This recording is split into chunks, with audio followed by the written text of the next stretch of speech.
Nidya, hiker stands on the edge of a cliff 490-meter high and throws a stone horizontally with initial speed of 15 meters per second. Neglecting air resistance, find the time taken by the stone to reach the ground and speed with which it hits the ground. हमें बताना है कितनी देर में नीचे पहुंच जाएगा 490 metre high से throw किया है 15 मीटर पर सेकेंड से. डायरेक्ट फॉर्मूला का क्वेश्चन है ये तो.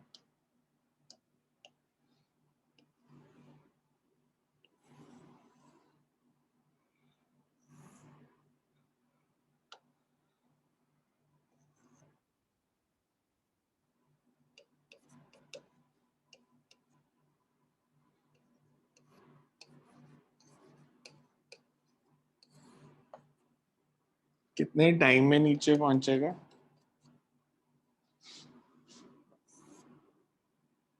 और स्पीड कितनी होगी when it hits the ground? Formula अगर लगाऊं तो क्या फॉर्मूला था? नीचे पहुंचने का टाइम कितना? √2h/g. √2h/g. h हमारे को गिवन है 490 और टाइम आ जाएगा. g की वैल्यू 9.8 लोगे तो 490 से कैंसिल भी हो जाएगी. और वेलोसिटी कितनी होगी यहाँ पे? Speed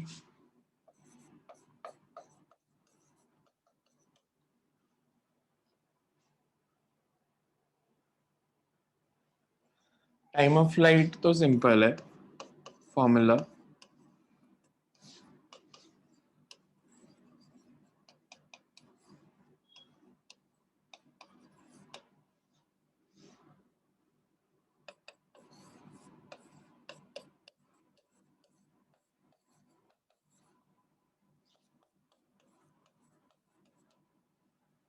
It takes 10 seconds to reach the ground. Speed कैसे निकालें? स्पीड का फॉर्मूला भी था वैसे तो. फॉर्मूला क्या था? कितने टाइम में नीचे पहुंचेगा? स्पीड कितनी होगी? अगर मैं आपसे पूछता यहाँ पे हॉरिजॉन्टल स्पीड 15 है, इधर हॉरिजॉन्टल स्पीड कितनी होगी लोएस्ट पॉइंट पे? 50. हॉरिजॉन्टल तो अनचेंज्ड ही रहती है बिकॉज हॉरिजॉन्टल एक्सेलरेशन इज 0. तो हॉरिजॉन्टल स्पीड तो चेंज करनी थी. वर्टिकल स्पीड यहाँ पे कितनी होगी वर्टिकल डायरेक्शन में? तो 98 है. आंसर तो दिया हुआ है 99.1. मेरे को ये बताओ, अगर मैंने इस पेन को ड्रॉप किया तो जब ये ग्राउंड को हिट करेगा इसकी स्पीड कितनी होगी? इस पेन को मैंने ऐसे ही ड्रॉप कर दिया, so when it reaches the ground its speed will be -gt. T की जगह दूसरा फॉर्मूला भी लगा सकते हैं ना. एच के टर्म्स में क्या होगा? बिकॉज इसमें तो टी निकाला, बट अगर टी नहीं निकाला हो तो सीधा भी तो निकलना चाहिए ना. डायरेक्ट फॉर्मूला क्या होता है? √2gh. √2gs. Vertical velocity √2gh, horizontal velocity है u. तो टोटल वेलोसिटी कितनी हो गई? हॉरिजॉन्टल डायरेक्शन में u, वर्टिकल डायरेक्शन में √2gh. Total is √u² + 2gh. √u² + 2gh. So speed is √u² + 2gh.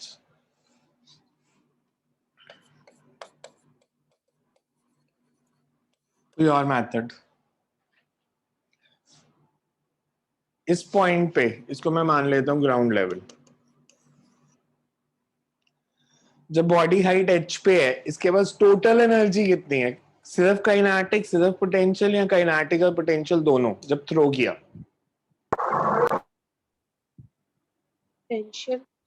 जब थ्रो किया सिर्फ काइनेटिक है, सिर्फ पोटेंशियल है, या दोनों है? Sir kinetic. बिकॉज वो बॉडी हाइट पे है तो पोटेंशियल एनर्जी है mgh, और थ्रो किया वेलोसिटी u से, तो काइनेटिक एनर्जी कितनी है? ½ mu². ½ mu². तो टोटल एनर्जी कितनी हो गई? Kinetic plus potential. Kinetic ½ mu², potential mgh. जब बॉडी नीचे पहुंच गई, इधर पोटेंशियल एनर्जी कितनी है ग्राउंड पे? जब बॉडी नीचे पहुंच गई तो ग्राउंड पे पोटेंशियल एनर्जी कितनी है? सर 0. 0. 0. तो जो शुरू में एनर्जी थी, अगर मैं कंजर्वेशन ऑफ एनर्जी लगाता हूं, initial kinetic energy, initial total energy should be equals to final total energy. Conservation of energy का मतलब यही होता है, initial total energy is equals to final total. Yeah, you can say initial kinetic plus potential is equals to final kinetic plus potential. Say initial kinetic energy plus initial potential energy is equals to final kinetic energy plus final potential energy. Initial kinetic है half mu square. Initial potential is mgh. Final kinetic is ये कितनी है uf? Final potential 0. 0. तो आप देखो यहां से भी वही फॉर्मूला बन रहा है आपके पास. अगर मैं पूरी इक्वेशन को 2 से मल्टीप्लाई कर दूं और m को कैंसिल कर दूं, तो मेरे पास इक्वेशन क्या बनी? u square plus 2gh is equals to v square. ऐसे भी कर सकते थे, ऐसे भी कर सकते थे. अगर Yes, मैं sir. आपको इस क्वेश्चन में वेलोसिटी टाइम ग्राफ बनाने के लिए बोलूं तो बना सकते हो vt ग्राफ. Yes. कैसा बनेगा? vt ग्राफ कैसा बनेगा? Velocity is constantly increasing. Straight line, curve, कैसा? Straight line. आप बना ही नहीं सकते, बनता ही नहीं. So for 2D vertical, सिर्फ हॉरिजॉन्टल का अलग बनेगा, वर्टिकल का अलग बनेगा. कंबाइंड 2D में ग्राफ नहीं बनते. मतलब मैं ऐसे vt ग्राफ नहीं बना सकता, मैं vx और t का बना सकता हूँ, vy और t का बना सकता हूँ. मतलब हॉरिजॉन्टल वेलोसिटी कैसे वेरी कर रही है मैं वो बना सकता हूँ, वर्टिकल वेलोसिटी कैसे वेरी कर रही है वो बना सकता हूँ. बिकॉज 2 डायमेंशनल मोशन है, एक्सेलरेशन वर्टिकल डायरेक्शन में है, वेलोसिटी xy प्लेन में है. तो अगर मैं इसमें vxt ग्राफ बनाने के लिए कहता x डायरेक्शन में, तो ग्राफ कैसा बनता? अगर मैं vxt का ग्राफ बनाने के लिए बोलूंगा आपको, That's Constant. में तो constant. कांस्टेंट, तो ये ग्राफ बनना था, Yes. है ना. और vy का ग्राफ कैसा बनना था? That's Straight Straight line. line. Incline to time axis या parallel to time axis? Incline. fine. axt का ग्राफ बनाने के लिए कहता तो Constant. The constant. कांस्टेंट या zero? The zero. Zero. Zero. Horizontal acceleration तो जीरो है.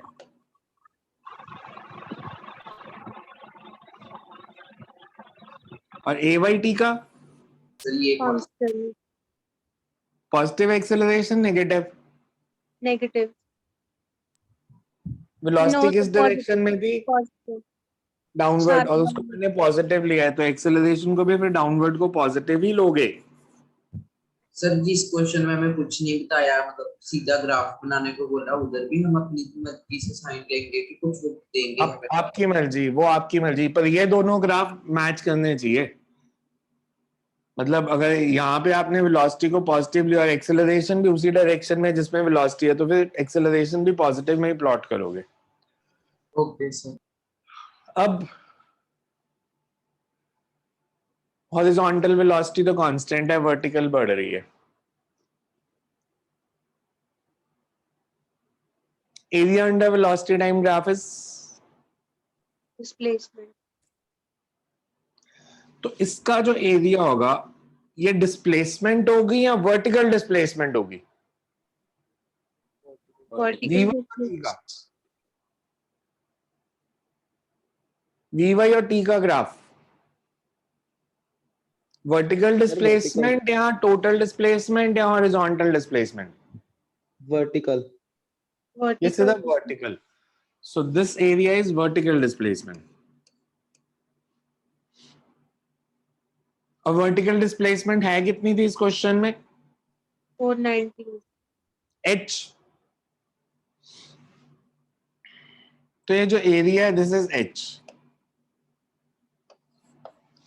मैथमेटिकली एरिया है किसके इक्वल? हाफ बेस इनटू ये कितना हो जाएगा?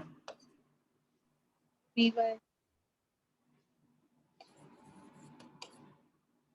GT,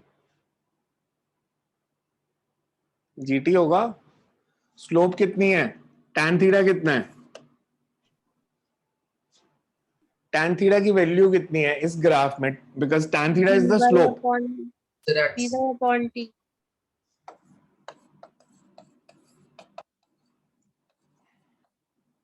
and this is g, तो we can say Vy is equals to GT। तो यहां से भी देखो टाइम वही आ रहा है नीचे पहुंचने का, √2h/g। अच्छा, इसका एरिया क्या बताएगा?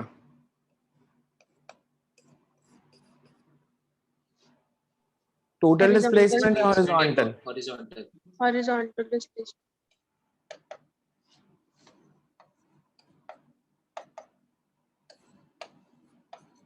और हॉरिजॉन्टल डिस्प्लेसमेंट को हम क्या कहते थे? Range. रेंज। तो हम रेंज को ऐसे भी लिख सकते हैं, ग्राफ से भी। Yes, sir. सो रिलेटेड चीजें हैं, ऐसा नहीं है 1D है और 2D के साथ उसका कोई रिलेशन नहीं है। बिकॉज मैं 2D को पढ़ी एज 1 डायमेंशनल मोशन रहा हूं, मैं हॉरिजॉन्टल को अलग ट्रीट कर रहा हूँ, वर्टिकल को अलग। बहुत छोटा न्यूमेरिकल था ये, मैंने आपको अलग अलग मेथड इसलिए बताया ताकि आप खुद भी अब से सोचो ऐसे ही हर न्यूमेरिकल के बारे में।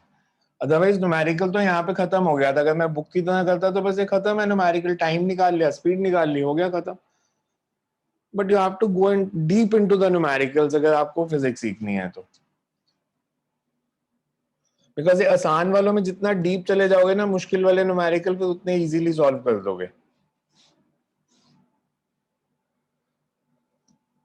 A bomb is dropped from an aircraft when it is directly above the target at a height of 1000 meter. The aircraft is moving horizontally at 500 km per hour. Will the bomb hit the target? If not, by how much distance will the bomb miss the target?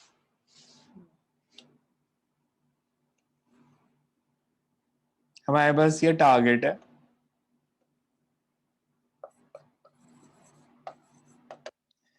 एक aeroplane जब directly ए point पे था, target के direct ऊपर, और 500 kilometre per hour से चल रहा था। सर स्क्रीन बहुत ब्लर हो गई। साउंड ब्लर्ड है, पिक्चर ब्लर्ड है? Picture Picture. Pictures of. थोड़ी देर देखो, अगर अपने आप ठीक होती है, नहीं तो फिर मैं देखता हूँ डिस्कनेक्ट करके।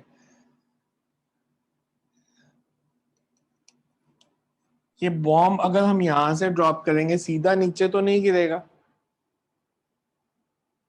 ये सबको क्लियर है Yes. कि अगर मैं ए पॉइंट से बॉम्ब को ड्रॉप करता हूँ वो ऐसे तो नहीं गिरेगा। क्यों नहीं गिरेगा ऐसे? Because Aircraft as is initial moving. as the plane. Aircraft move कर- बिकॉज Initial एयरक्राफ्ट की जो हॉरिजॉन्टल स्पीड है वही बॉम्ब की भी हॉरिजॉन्टल स्पीड है, तो इट्स इक्विवेलेंट टू कि बॉम्ब को थ्रो किया गया है आगे की डायरेक्शन में, तो वो यहां आके गिरेगा। तो हमें क्वेश्चन में यही पूछा था basically, by how much distance will it miss the target. तो टारगेट मिस करने का डिस्टेंस कितना हो गया? जितनी रेंज है,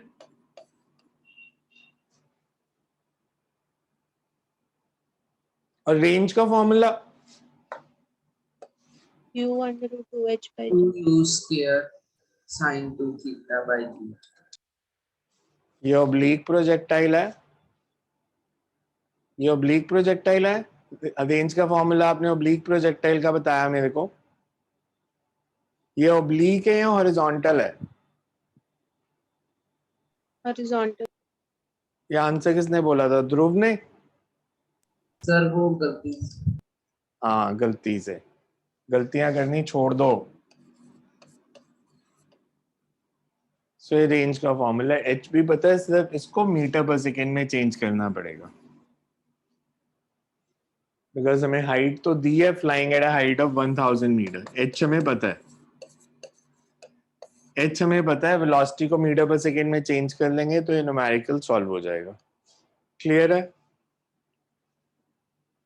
कितने लोगों को बोर्ड ब्लर्ड दिख रहा है? Sir, tolerable है ज्यादा सर टॉलरेबल हो गया। सर पहले थोड़ा ज्यादा ब्लर हो गया। ज्यादा हो जाए तो बताना, बिकॉज वो नेट है तो थोड़ा बहुत चेंज आता रहता है स्पीड में.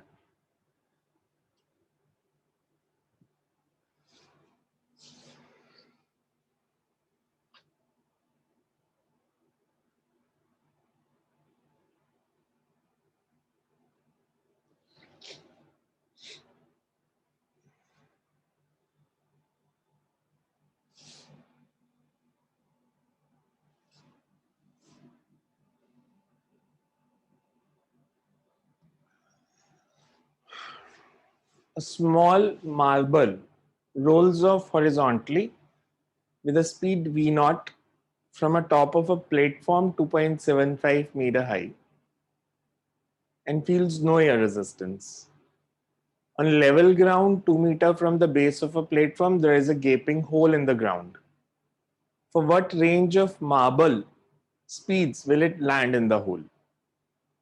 डायग्राम एक बार ध्यान से देख लो, मैं थोड़ी बड़ी कर देता हूँ पिक्चर, बिकॉज सारा क्वेश्चन उसी पे ही बेस्ड है. डायग्राम क्लियर दिख रहा है सबको? Yes, ठीक है. sir. हमें दिया एक मार्बल रोल करता है 2.7 मीटर हाई से, रोल करके जाता है मतलब हॉरिजॉन्टली जाएगा, बिकॉज जो टॉप सरफेस है वो हॉरिजॉन्टल है. धीरे धीरे ये जो टॉप सरफेस हॉरिजॉन्टल बनाया है इसको हम इंक्लाइंड भी करेंगे. अभी दिया है कि हॉरिजॉन्टली रोल करके जाता है. हमने बताना है किस वेलोसिटी से रोल करे ताकि ये जो नीचे खड्डा है यहां पे गिरे, इसके अंदर. अगर मेरे को इस बॉल को खड्डे में गिराना है तो मिनिमम रेंज कितनी चाहिए मेरे को, सर 2 मीटर और मैक्सिमम 3.5 मीटर. तो हम एक बार मिनिमम रेंज के लिए वेलोसिटी निकाल लेंगे, एक बार मैक्सिमम रेंज के लिए वेलोसिटी निकाल लेंगे, तो हमारे पास वो रेंज ऑफ वेलोसिटीज आ जाएंगी कि इस वेलोसिटी से लेके इस वेलोसिटी तक अगर हुआ आंसर तो ये खड्डे में गिरेगा, नहीं तो नहीं गिरेगा. Funda clear? Yes Yes, range sir. का फॉर्मूला क्या होता है? u under root 2h by G. h हमें दिया है 2.75, रेंज भी पता है. एक बारी रेंज लेनी है 2, एक बारी 3.5, दोनों केसेस में वेलोसिटी निकालनी है, वही वेलोसिटी की रेंज हो जाएगी. So you can write the concept first and then इसको सॉल्व कर देना. मिनिमम वेलोसिटी निकाल देना और मैक्सिमम निकाल देना. क्वेश्चन चाहे नोट ना करो, ये मैं पीडीएफ फाइल सेंड कर दूंगा, उसमें आ जाएंगे सारे. सो you can write the concept. As the ball rolls from horizontal surface, as the ball rolls from horizontal surface, its velocities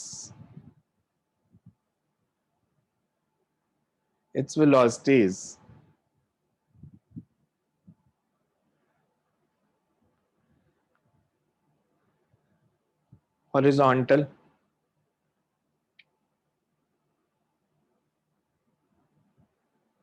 its velocity is horizontal.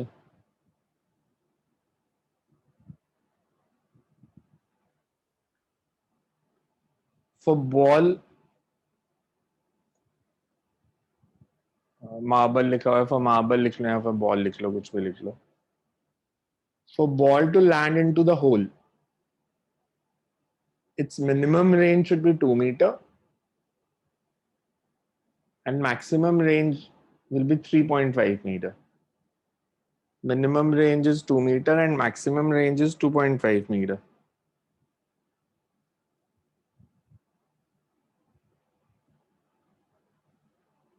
Its minimum range is 2 meter and maximum range is 3.5 meter.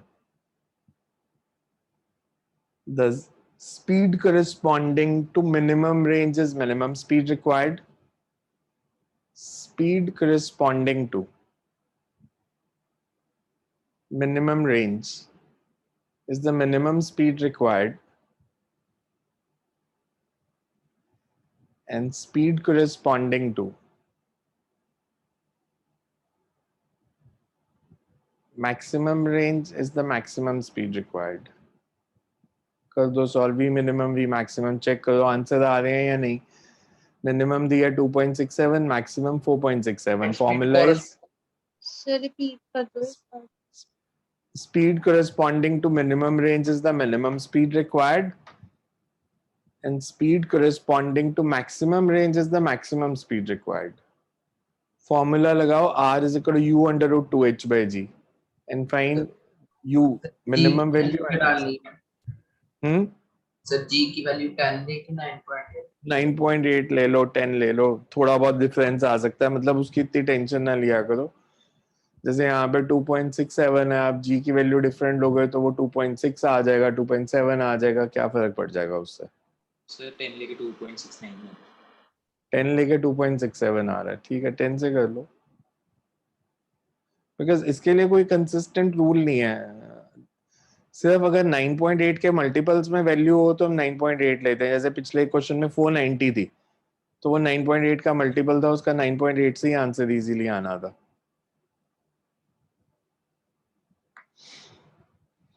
Check कर लो दोनों values आ रही हैं या नहीं। कहीं किसी का doubt है तो पूछ लो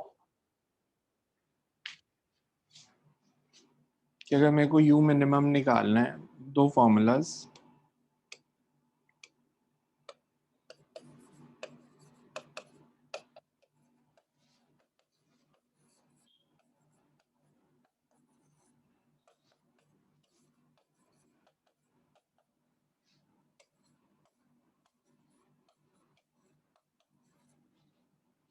similarly u max is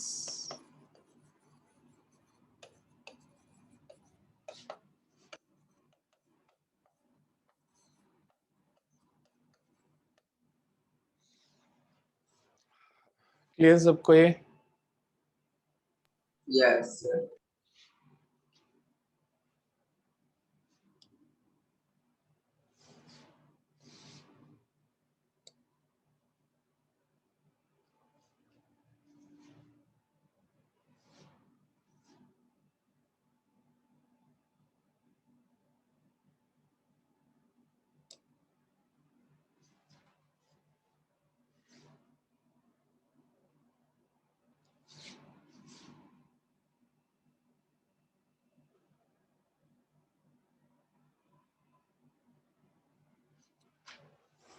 A car comes to a bridge during a storm. Sir बहुत ब्लर है स्क्रीन। Yes, sorry, तो readable. क्वेश्चन थोड़ा बड़ा कर दो ना, क्लियर हो क्वेश्चन जाता। छोटा है ज्यादा, वो मैं रुको बड़ा करता हूँ, उसका ब्लर्ड नहीं है वो क्वेश्चन की, बड़ा सर मतलब क्वेश्चन ठीक से। ठीक है। Sir, ठीक है। ठीक है। A car comes to a bridge during a storm and finds the bridge washed out. Bridge पे चढ़ गया कार, आगे ब्रिज मिसिंग है। Driver must get to the other side of the bridge. Driver decides leaping over it with his car. The sides of the road of the car is 21.3 meter. Diagram I think ये नहीं है question का। 21.3 meter above the river. Diagram मैं different देता हूँ, ये diagram ठीक नहीं दिया हुआ। The sides of the road of the car is 21.3 meter above the river, while opposite side is 1.8 meter above the river. The river itself is 61 meter wide. How fast should the car be traveling? Easy है। Diagram बना देता हूँ, आपको खुद ही समझ आ जाएगा कैसे करना है। हमें ऐसे दिया क्वेश्चन में कि ड्राइवर एक ब्रिज के ऊपर चढ़ा, he found the bridge missing, और बीच में एक रिवर आ गई which is 61 meter wide.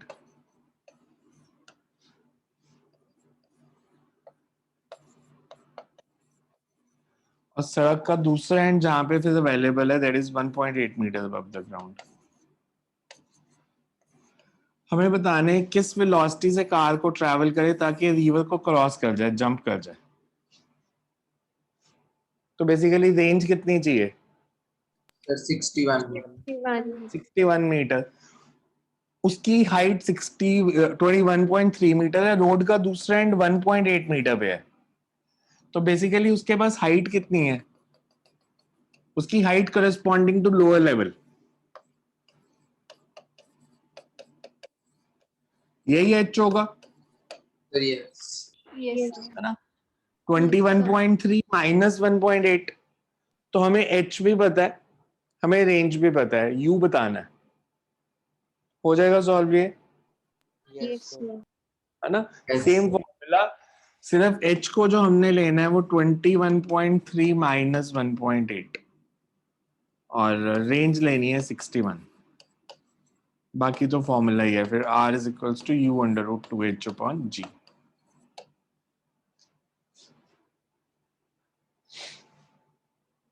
अब ये अभी तक मैं केसेस कर रहा हूं वेयर द या तो हम हॉरिजॉन्टल ले रहे थे या ऑब्लिक ले रहे थे,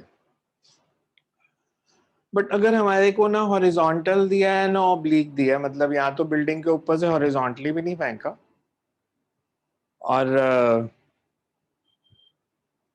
हमने ग्राउंड से भी नहीं फेंका। अगर मेरे पास इंक्लाइन प्लेन है,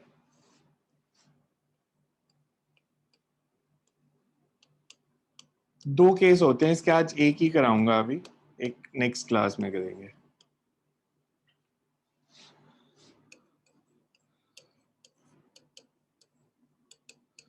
मतलब एक होता है इंक्लाइन प्लेन से हमने बॉडी को फेंका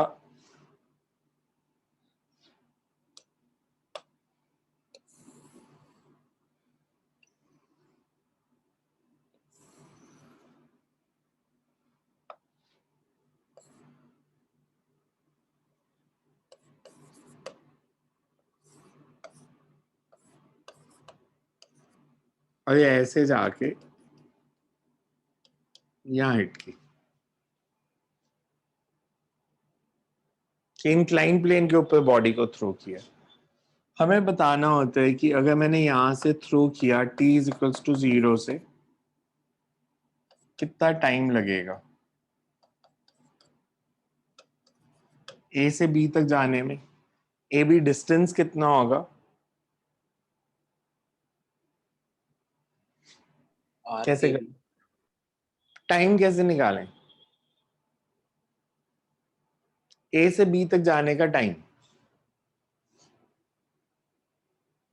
एनी आइडिया? a से b तक जाने का टाइम निकालना है।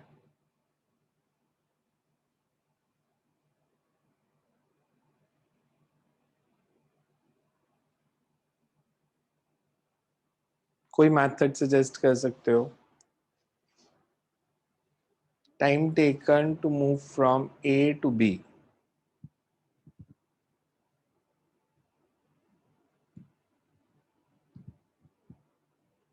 सर आपने एक न्यूमेरिकल कराया था ऐसे का, मैं उसमें पूछ- टाइम नहीं निकाला था, उसमें डिस्टेंस निकाला था सिर्फ।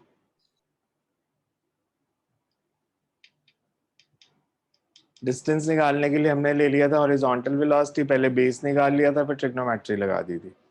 तो इसमें मैं कह रहा हूँ टाइम निकालो, time taken to move from A to B कितना होगा।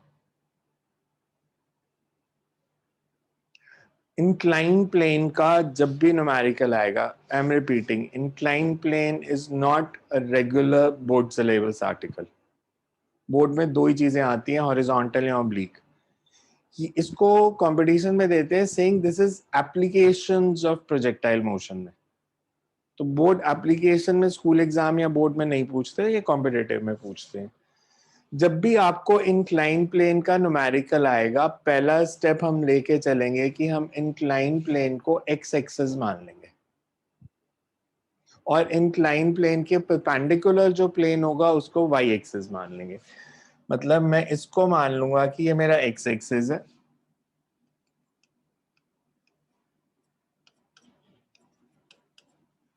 बिकॉज एक्स एक्सिस किसे मानना है वो हमारी मर्जी होती है, और ये मेरा वाई एक्सिस है।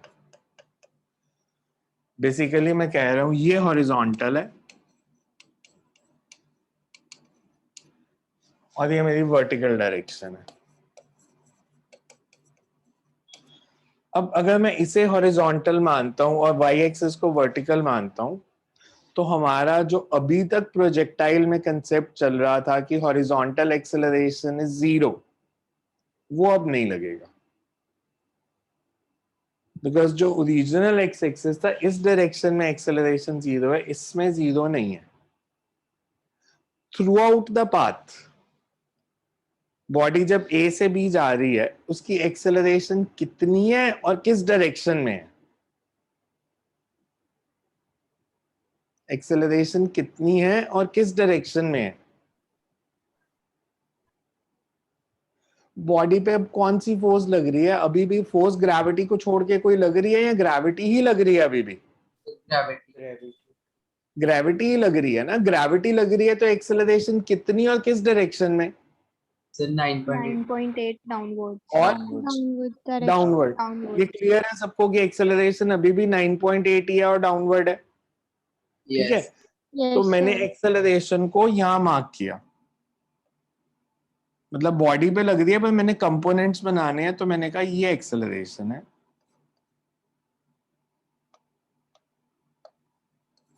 जी, अब मैं इसको देखूं ना, तो ये हॉरिजॉन्टल डायरेक्शन में है और ना ही ये वर्टिकल डायरेक्शन में है, तो मैं जी के दो कंपोनेंट्स बनाता हूं। जी के मैंने दो कंपोनेंट्स बनाए, एक perpendicular to this incline plane और एक parallel to this incline plane. Component में हमारा कंसेप्ट क्या होता था? जिस साइड एंगल हो दैट शुड बी कॉज और साइन। cos cos. कॉज है ना। अगर ये एंगल बीटा है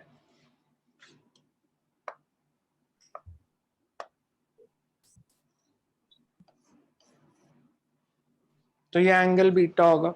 yes Angle between two lines is same as angle between their perpendiculars. इसके इन दोनों लाइंस में एंगल बीटा था, इसके परपेंडिकुलर जी है और इसके परपेंडिकुलर ये लाइन है, तो जो इन दोनों में एंगल है वही इनके परपेंडिकुलर्स में होगा। तो अगर ये जी है तो this is g cos beta या g sine beta? g cos theta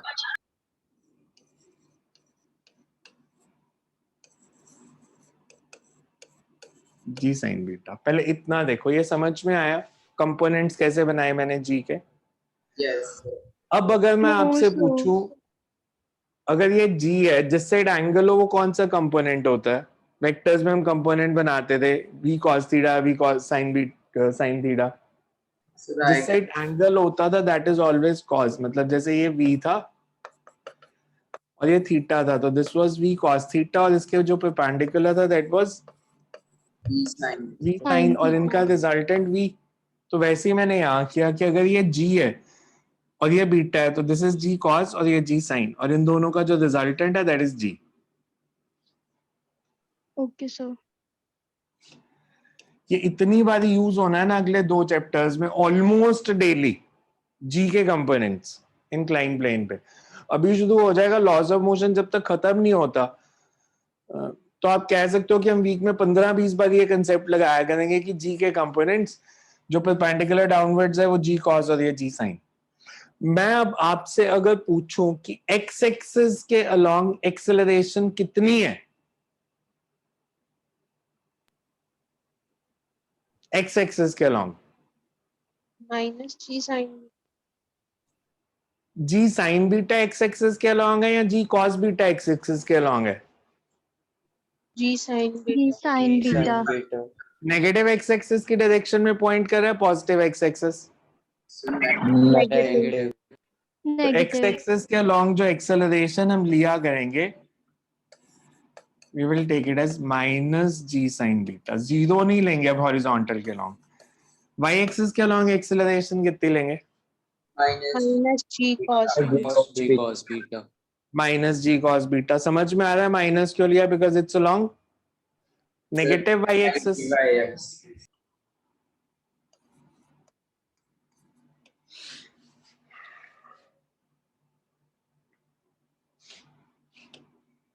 ये एंगल कितना होगा? Alpha Alpha minus. minus alpha beta. minus beta alpha minus beta. Clear सबको? यस यस सिर्फ सर। इसको देखो अब,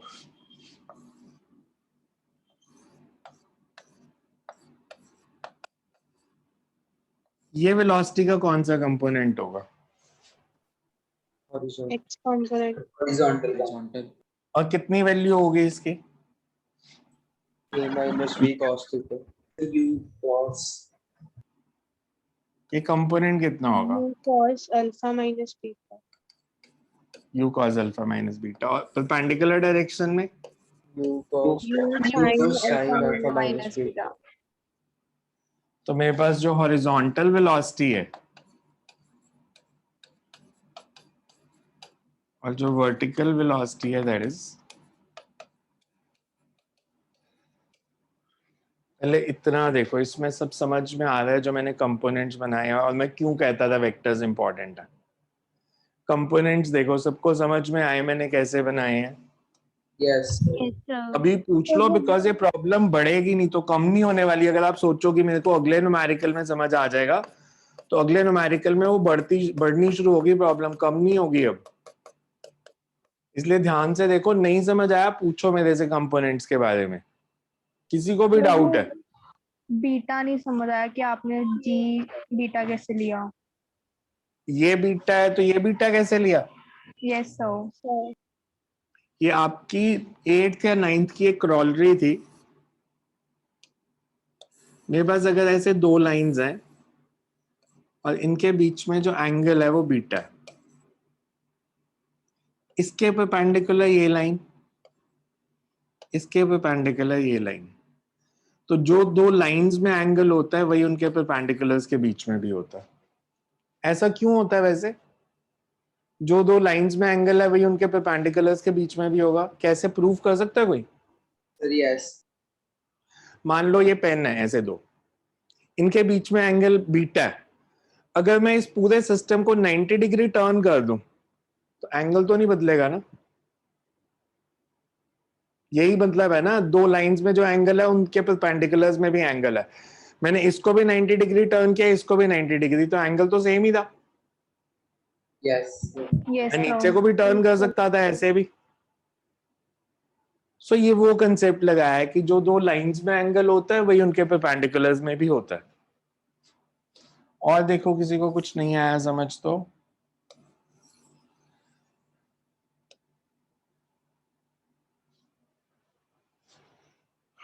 इतना अगर समझ आ गया तो मैं नेक्स्ट स्टेप पे जाऊं, फिर क्या करना है अब? क्लियर है इतना? Yes sir. अब मैंने इसको माना ए से बी कौन सा है, एक्स एक्सिस है ये मेरा। Yes, sir. Yes sir. एक बॉडी एक्स एक्सिस से शुरू होती है, वापस एक्स एक्सिस पे ही आ जाती है। यही हो रहा है ना, ए पॉइंट भी एक्स एक्सिस के ऊपर है और बी पॉइंट भी एक्स एक्सिस के ऊपर है। अगर बॉडी एक्स एक्सिस से शुरू हुई और वापस एक्स एक्सिस पे ही आ गई तो उसकी वर्टिकल डिस्प्लेसमेंट कितनी है? जीरो। जीरो। बिकॉज जैसे हम पहले करते थे, अगर बॉडी मान लो ग्राउंड से शुरू हुई और वापस ग्राउंड पे ही आ गई तो हम कहते थे इसकी वर्टिकल डिस्प्लेसमेंट जीरो है, सिर्फ हॉरिजॉन्टली दूर गई है, ग्राउंड से थी वापस ग्राउंड पे आ गई। या आप कोऑर्डिनेट्स की टर्म में देख लो, अगर मैं इसके कोऑर्डिनेट्स लिखता हूँ 0 0, तो इसके कोऑर्डिनेट्स क्या होंगे? एक्स कॉमा फिर zero. r is which distance? Range. Horizontal distance. a से b तक। तो यहां भी y कोऑर्डिनेट 0 है, यहां भी y कोऑर्डिनेट 0 है, मतलब वर्टिकल डिस्प्लेसमेंट तो है ही नहीं। मेरे को वर्टिकल डायरेक्शन में वेलोसिटी भी पता है, मेरे को वर्टिकल डायरेक्शन में एक्सेलरेशन भी पता है, और वर्टिकल डिस्प्लेसमेंट 0 है। काइनेमैटिक्स में मैंने क्या बोला था, कितनी चीजें पता होनी चाहिए तो बाकी निकल सकती हैं? Sir three. 5 वेरिएबल होते हैं, 3 पता होने चाहिए। तो यहाँ पे 3 कौन कौन से पता है?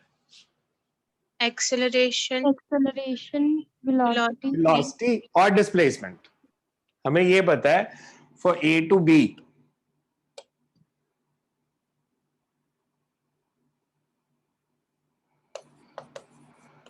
For A B S Y is 0। क्लियर? एस वाई का फॉर्मूला होता क्या है? S Y is U by T plus two by T plus half A A to square. है ना। मैंने वाई वाई साथ में लगाया ताकि वो क्लैरिटी रहे कि हम वाई डायरेक्शन की बात कर रहे हैं। यू वाई की वैल्यू डाल देते हैं,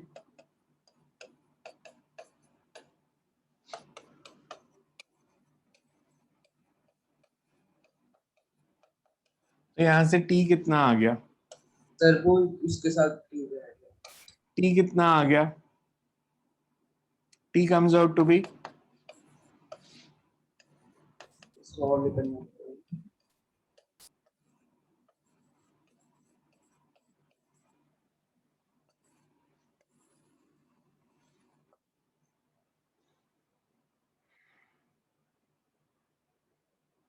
समझ में आया? Yes sir. सर ये हमने टोटल टाइम ऑफ फ्लाइट निकाला है। ए से बी तक का, बिकॉज बी तक की डिस्प्लेसमेंट 0 होगी ना जब वापस एक्स एक्सिस पे आ जाएगी बॉडी। तो ये ए से बी तक का टाइम निकला है, यहां से इधर तक जाने में कितना टाइम लगेगा, वही टाइम ऑफ फ्लाइट है। हवा में बॉडी इतनी देर ही थी, फिर तो वो इंक्लाइन प्लेन पे आ गई। क्लियर इतना? Yes sir. Yes sir.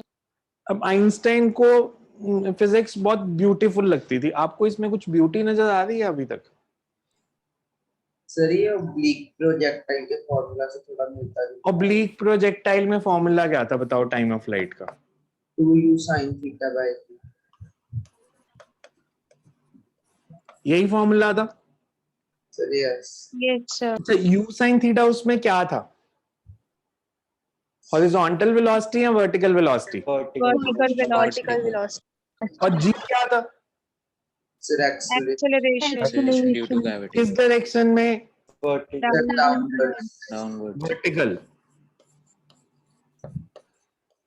अब देखो तो एग्जैक्ट वही फॉर्मूला है, सिर्फ अब vertical velocity you sine theta नहीं है, vertical velocity you sign alpha minus beta है।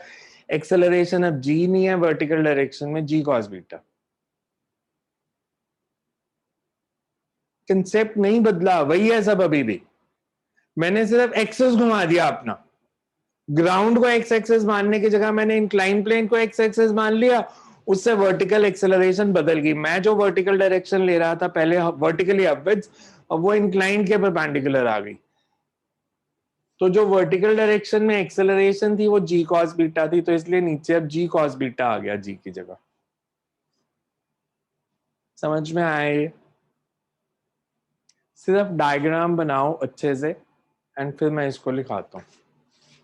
सिर्फ डायग्राम बना लो, अभी बड़ा कर देता हूँ ताकि डायग्राम बनाने में कोई गलती ना हो, एंगल्स मार्क करने में। क्लियर है पिक्चर? सिर्फ डायग्राम बना लो, then we will write about it. ये आपको डेरिवेशन रटने की जरूरत नहीं है, एज सच डेरिवेशन स्कूल में नहीं आएगी बिकॉज ये स्कूल एग्जाम का आर्टिकल ही नहीं है। आपको कंसेप्ट ये समझ में आना ज्यादा जरूरी है कि आपको ये समझ में आया कि हमने कैसे करना है। Consider a body, consider a body which is thrown at an angle alpha with horizontal, at an angle alpha with horizontal, bracket में लिख लो ग्राउंड बिकॉज बाद में हम हॉरिजॉन्टल को चेंज करने वाले हैं। at an angle alpha with horizontal up an inclined plane, up an inclined plane which makes an angle, horizontal के साथ मैंने कहा ब्रैकेट में ग्राउंड भी लिख लो कि ग्राउंड के साथ angle alpha, up an inclined plane of inclination beta as shown, up an inclined plane of inclination beta as shown. We assume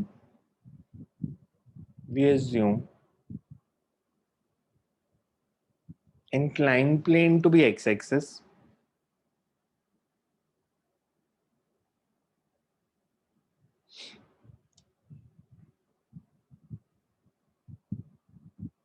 and direction perpendicular to inclined plane to be y-axis, and direction perpendicular to inclined plane to be y-axis.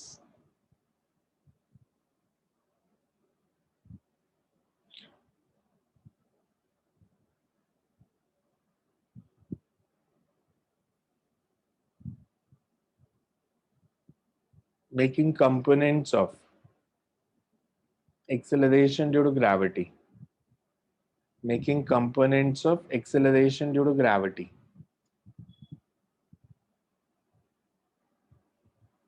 G cos beta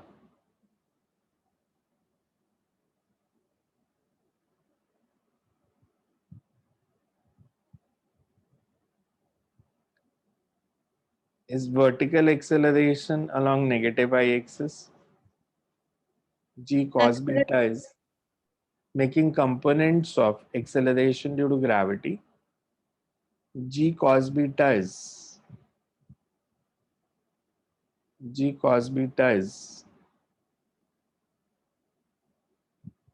acceleration in vertical direction.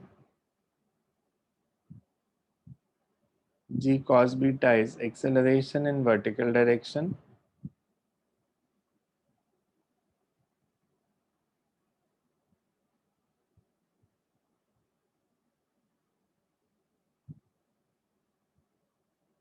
Along negative y-axis, and G sin beta is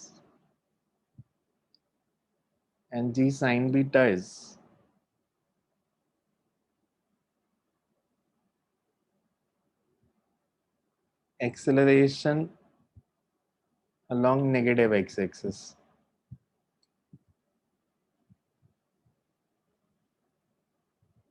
Similarly,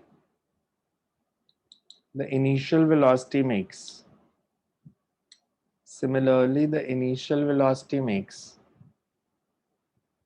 angle alpha minus beta with x-axis. Initial velocity makes angle alpha minus beta with x-axis. Therefore,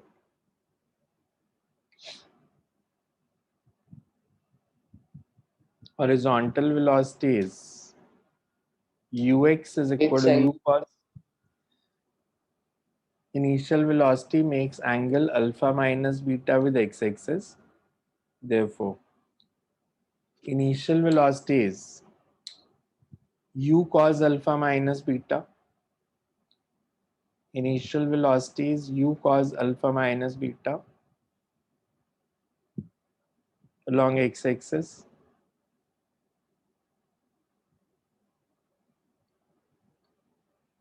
And uy is equal to u sin alpha minus beta along y-axis. Sir repeat uy करना. is ux is equal to u cos alpha minus beta along x-axis, and uy is equals to u sin alpha minus beta along y-axis. U sin alpha minus beta along y-axis. Time of flight. Heading डालो next, time of flight. Time taken by the body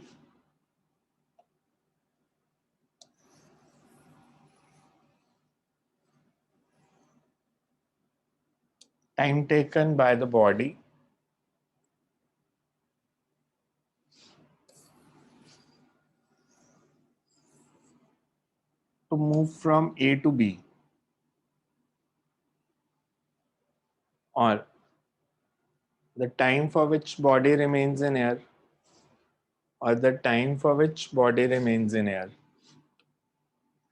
तो पहले कौन सी direction assume करूं, horizontal के vertical? Time निकालना है तो vertical. So consider vertical direction. Line repeat कर दो. It's the time taken by the body to move from A to B, or it is time for which the body remains in air.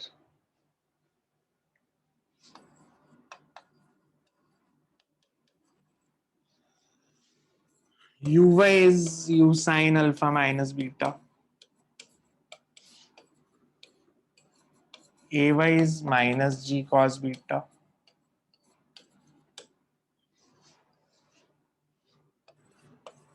Vertical displacement from A to B is 0. ये point सबको clear है ना? मैं vertical displacement 0 क्यों ले रहा हूं? किसी को पूछना है इसके बारे में तो देखो कि मैंने वर्टिकल डिस्प्लेसमेंट 0 क्यों ली. क्लियर है सबको? Yes, Yes, sir. sir. Yes, sir. Yes, sir. So Sy is 0.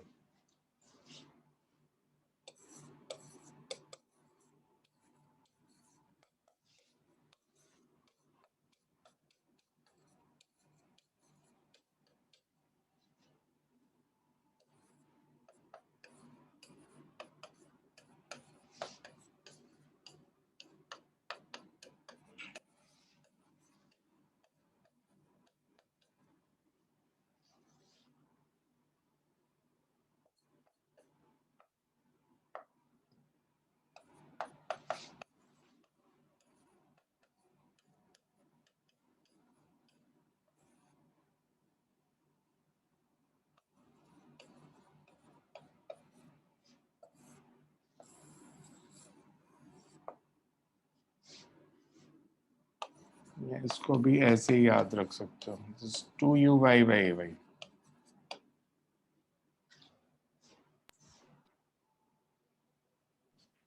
Sir इसमें हमने वर्टिकल डायरेक्शन क्यों ली पहले? क्योंकि मेरे को वर्टिकल डिस्प्लेसमेंट पता है ना, हॉरिजॉन्टल डिस्प्लेसमेंट तो पता नहीं है। तीन चीजें पता होनी चाहिए थी, हाँ जी। तो मेरे को हॉरिजॉन्टल डिस्प्लेसमेंट नहीं पता आर कितना है, वो अब इसके बाद निकलेगा। जब टाइम निकला है तो अब आर निकल आएगा। Okay sir.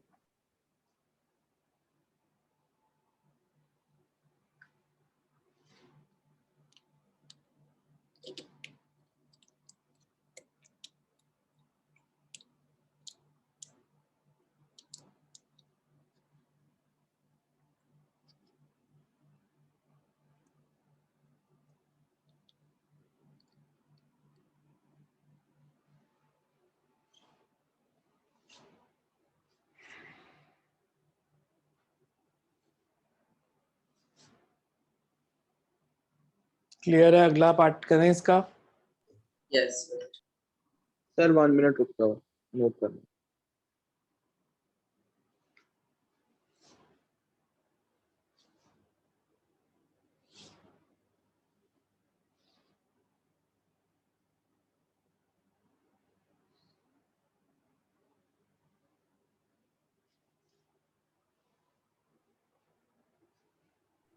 Okay sir.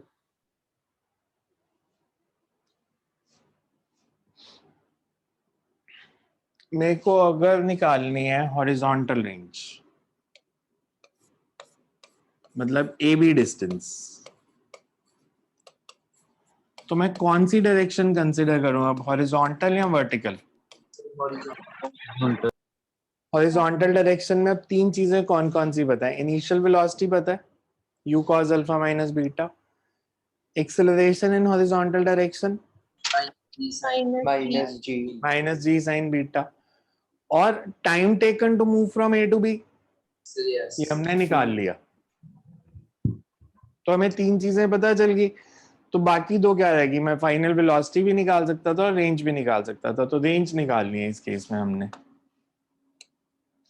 Range को हम कहते हैं इट इज मैक्सिमम डिस्प्लेसमेंट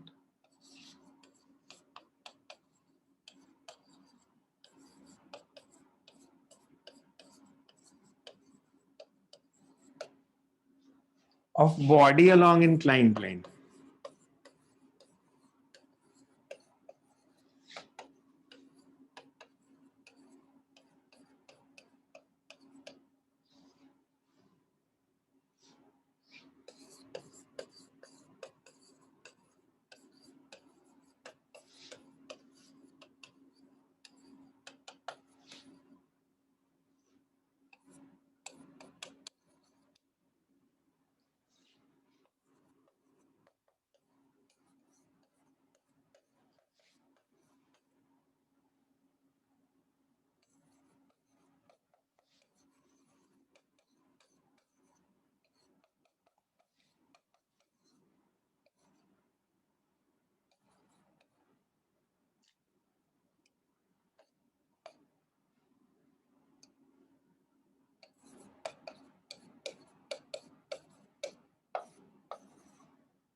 ठीक है, तो रेंज का formula S is equal to UT plus half AT square.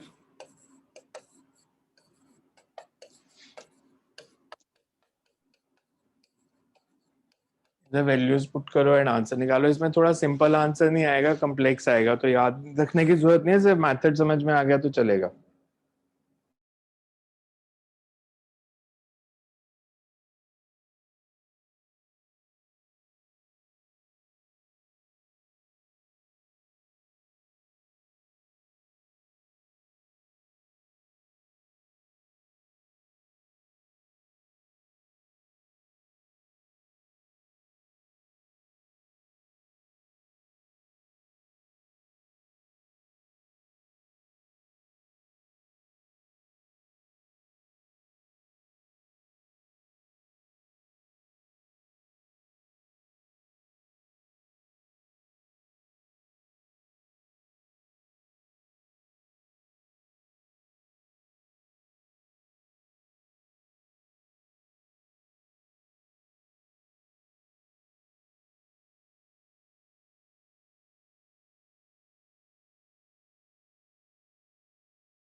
Answer क्या है इस केस में? अब बहुत बड़ा सा फॉर्मूला बन जाएगा आपका, मतलब याद होगा भी नहीं, अगर कोशिश भी करोगे तो it will take lot of time, तो रटने की जरूरत ही नहीं है।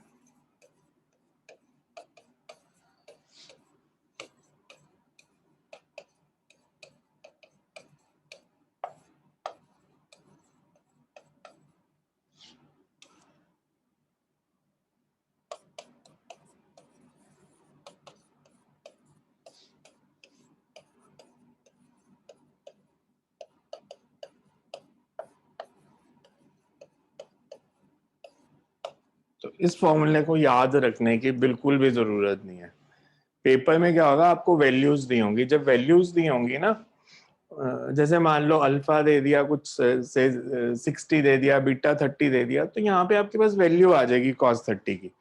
तो जब आप ये टाइम निकालोगे, पहले आप टाइम निकालोगे तो आपके पास टाइम की कुछ वैल्यू आ जाएगी 1-2 सेकेंड्स, तो वो जब हम यहाँ पुट करेंगे तो इतना मुश्किल बनेगा नहीं है।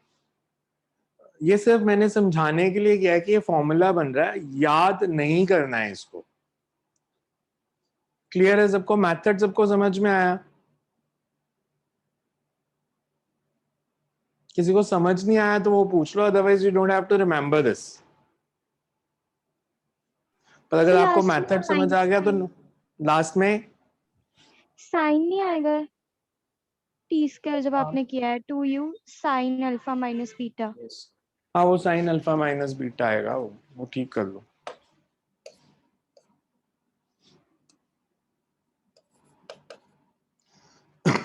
बट ये याद नहीं रखना, पेपर में मैं आपको बता रहा हूँ जब अल्फा बीटा गिवन होगा तो इतना मुश्किल फॉर्मूला बनेगा ही नहीं, आपका वैल्यूज आ जाएंगी तो वो इजीली सॉल्व हो जाएंगी। एंट्रेंस एग्जाम में वो हमेशा आपको वैसे भी जो डाटा देते हैं, मतलब जो अल्फा बीटा की वैल्यू देंगे, जो वेलोसिटी देंगे, वो हमेशा इस फॉर्म में होगी कि मैथमेटिकल कैलकुलेशन बहुत बड़ी नहीं होगी अगर आपके कंसेप्ट ठीक हैं तो। Just want to check your concept physics के पेपर में, नॉट मैथ्स की आप मल्टीप्लाई या डिवाइड कैसे करते हो, सो वो चेक नहीं करेंगे। इसमें देखो, इसमें कोई डाउट है तो नो सर। तो इसमें अगर मैं ग्राफ भी बना दूं तो यू कैन रिमेम्बर कि अगर मैं पहले Vx का और t का ग्राफ बनाऊं तो कैसी शेप बनाऊं,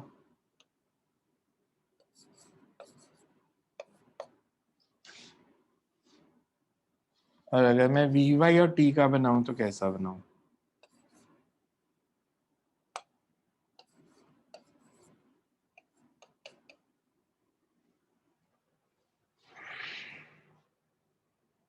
दोनों केसेस में वेलोसिटीज बढ़ रही हैं या कम हो रही हैं? कम हो रही कम हो गए हैं। कम हो रही है। ध्यान से सोचा करो यार, जल्दी नहीं है, जल्दी नहीं है, बिकॉज आप दोबारा से डायग्राम पे आते हैं।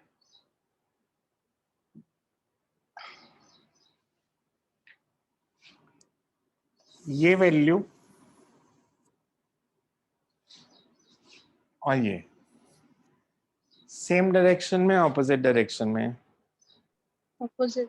Opposite. ऑपोजिट से थोड़ा सा यहां तक zoom जाते करके। जाते, इस पॉइंट तक जाते जाते, हाईएस्ट पॉइंट तक, इसको अगर मैं हाईएस्ट पॉइंट बोलूं, यहाँ पे वर्टिकल वेलोसिटी कितनी होनी चाहिए? 0। इसके बाद जब ये बॉडी नीचे आना शुरू हुई तो ये वर्टिकल वेलोसिटी और ये सेम डायरेक्शन में है या ऑपोजिट में है? Same. सेम। सेम। मतलब क्या फंडा बना फिर? वर्टिकल वेलोसिटी पहले कम होती जाएगी, हाईएस्ट पॉइंट पे जाके 0 हो जाएगी और फिर वो बढ़नी शुरू हो जाएगी। यही फंडा बना ना। और Yes. यहां पर जब बॉडी दोबारा आ जाएगी तो ये वैल्यू सेम होंगी दोनों या डिफरेंट होंगी? मतलब यहाँ पे जो वेलोसिटी होगी ये u sine alpha minus beta ही होगी या कुछ और होगी? So negative. नेगेटिव होगी, होगी यही, पहले ये कंफर्म करो इस मेरे को, और उसका रीजन बताओ। अगर सेम होगी और अगर डिफरेंट होगी तो उसका रीजन बताओ।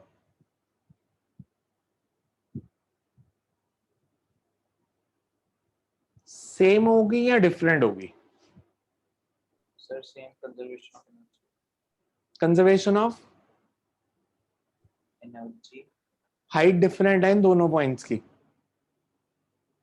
बट सर हमने प्लेन सेम जगह। ये ग्राउंड पे है, ये इस पॉइंट हाइट है।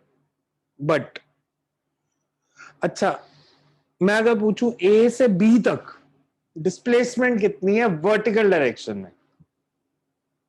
0 जीरो 0 0 इसमें किसी को डाउट है कि ए से बी तक डिस्प्लेसमेंट 0 है वर्टिकल डायरेक्शन में? No sir. नहीं है ना। अब मैं एक ये फॉर्मूला भी होता है हमारे पास,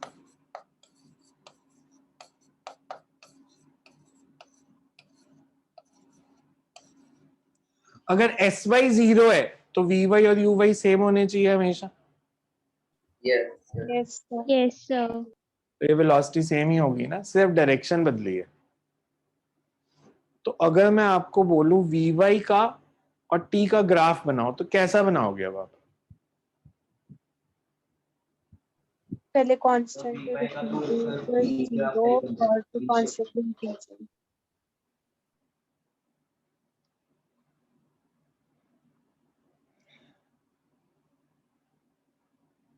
हाँ जी, कैसे बनाऊं? ऐसे बना दूं, ऐसे, फिर ऐसे कर दूं,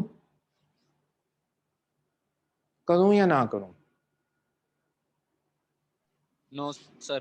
नहीं नहीं नहीं, कैसे बनाऊं? तो नेगेटिव डायरेक्शन में ले जाना उसको।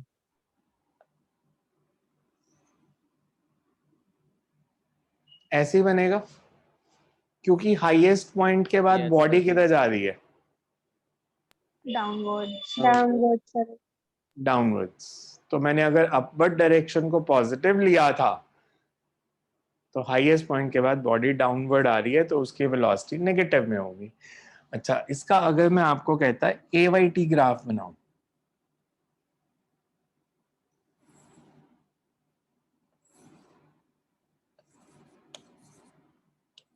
तो इसको, ये कांस्टेंट है वेरिएबल है? पहले ये बताओ। वर्टिकल एक्सेलरेशन कितनी है? -g cos θ। तो पूरा नीचे ही बना दूं या आधा ऊपर बनाऊं आधा नीचे बनाऊं?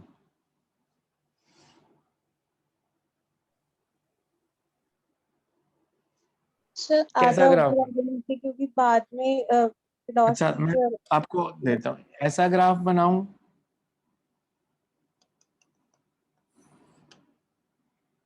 या मैं ऐसा ग्राफ बनाऊं या मैं ऐसा ग्राफ बनाऊं? कौन सी कलर ज्यादा पसंद आ रहा है? रेड। सर ऐड करें। Sir red. ये क्यों? ऐसा क्यों? बिकॉज वो एक ही डायरेक्शन में बड़ी लगेगी। बिकॉज एक्सेलरेशन तो एक ही डायरेक्शन में है, और कितनी है? -9.8। नेगेटिव है